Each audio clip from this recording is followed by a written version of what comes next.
Hello friends, welcome back to my channel అవిర్నందన్స్ food recipes. సొరకాయని డిఫరెంట్గా మసాలా కర్రీలాగా చేసుకుందామండి. ఇప్పుడు ఒక 5 to 6 జీడిపప్పు, పల్లీలు, దాల్చిన చెక్క, ఇలాచి, లవంగం ఇవన్నీ వేసి డ్రై రోస్ట్ చేసుకోవాలి. అవి గ్రైండ్ చేసుకోవాలి.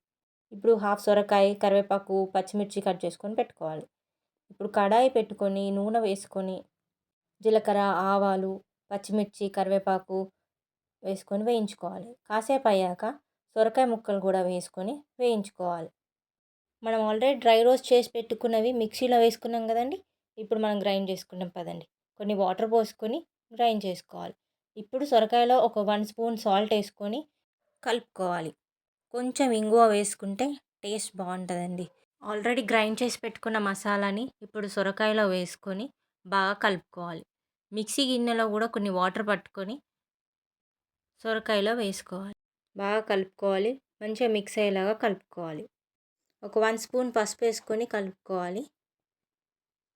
మీడియం ఫ్లేమ్లో ఒక 2 మినిట్స్ ఉడికాక 1.5 కప్ ఆఫ్ వాటర్ పోసుకొని ఫ్లేమ్ ఫుల్గా పెట్టి కుక్ చేసుకోవాలి. మసాలా అంతా కూడా సొరకాయకి పట్టేలాగా ఫుల్గా పెట్టి ఒక 10 మినిట్స్ కుక్ చేసుకోవాలి.